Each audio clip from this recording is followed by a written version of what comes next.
All right, so let's look at the Texas War for Independence. So, our group of men who are demanding all these things from the Mexican government write a constitution for this newly formed state of Texas that they've created. And General Antonio Lopez de Santa Anna agrees to all of the demands except statehood. You would consider that a win for most people, but they don't. So, what are these demands? They are going to increase Texas's representation in the Mexican state legislature. They are going to add trials by jury, and they are going to remove those customs duties on commerce. All they're not really getting is statehood, but that's not enough for them.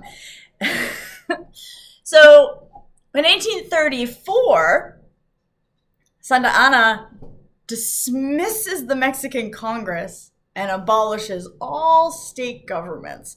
So all the stuff that these Anglo-Americans in Texas wanted is suddenly abolished anyways.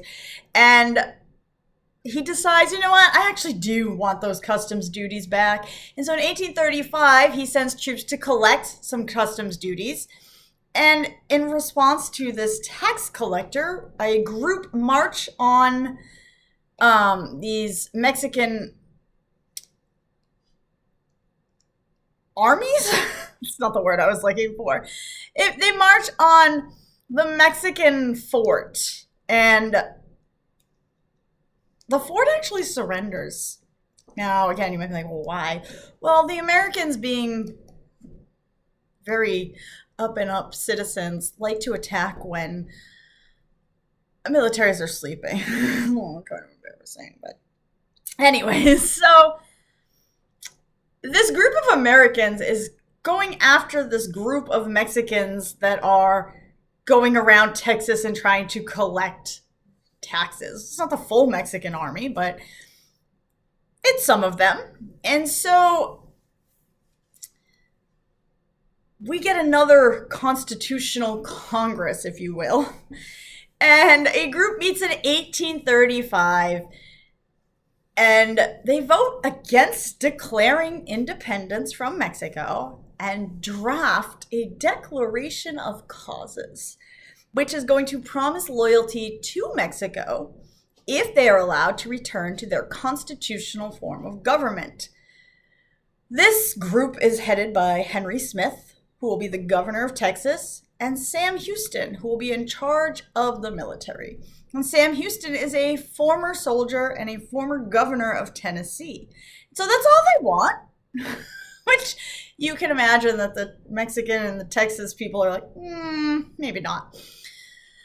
They're not getting much out of it, so they meet again in 1836, and they say, forget it. We are going to declare independence. That's what you do. You just take over land. You declare independence, and now it's yours. Did you guys know that? You just go declare independence and start your own free state. Good luck. Let me know how it goes.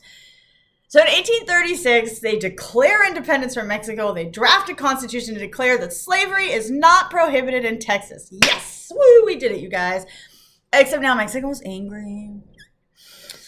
Obviously. So Santa Anna and his army of 4,000 men attack San Antonio, where our old friend Travis, who William B. Travis had marched on the fort back in 1835 in San Antonio. Travis and 200 men take shelter from take refuge in a shelter, an old mission called the Alamo. And perhaps you've heard the term, remember the Alamo, and we make this seem like such a big, brave American thing, but keep in mind why they were there in the first place is because they were stealing land. And the Mexican army does not want them to just steal land. So when you remember the Alamo, remember that the men who are hiding in the Alamo are stealing land from Mexico. And the Mexican army is simply fighting them off to keep the land that rightfully belongs to them. So after 10 days of fighting in this Alamo area, the mission is taken by Santa Anna and his men, and most people are dead, including Travis and James Bowie, who's famous for I think it's Bowie, actually, famous for the Bowie knife. It's not Bowie, that's David Bowie. The men who survive the attack on the Alamo are led outside and executed, but the women and children are allowed to leave. Now, as you can imagine, this goes over about as well as anything does in the United States. And so Sam Houston withdraws these troops from the Texas region, looking back into America to supply himself with a bigger army, because now he wants revenge. Because how dare you kill Americans who are in your country, who are ruining your rules and trying to steal land from you? How dare you? That's our right. That is our manifest destiny. So Sam Houston goes on a little recruiting mission, and he comes back later on. And meanwhile, Santa Anna's troops are taking a nice little nap. Okay? They've worked hard. They deserve a nap. So on April 21st, 1836, Santa Anna's troops are camped out on the banks of the San Jacinto River. I know that was a great Spanish accent. They are just there. And so Houston decides, let me just wait it out until they're taking a nap. So he waits until the troops settle down for their afternoon nap. Houston gives a very rousing speech to his men. The victory is certain. Trust in God and fear not. And they lead these very brave 700 men on an attack of a sleeping force of military twice their size. Now again, remember that the military, while it is twice their size, they're asleep. So you can say what you want about Sam Houston, but there's probably nothing more cowardly than attacking a group of people when they're asleep and then claiming victory. Okay? So the battle lasts 15 minutes, and roughly half of the Mexican troops are killed because they were asleep.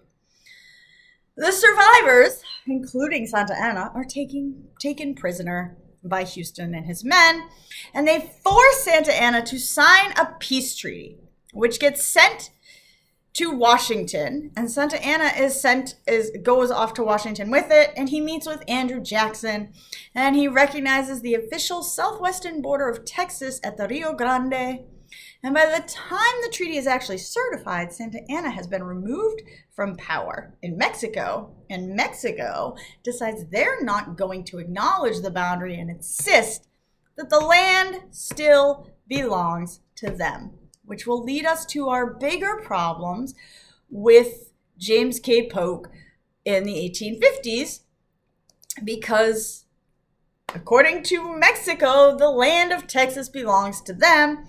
According to America, the land belongs to us. And now we have to decide who actually gets this land. And you're not going to be able to decide this unless you fight another war. And so where are we going here? The Mexican-American War.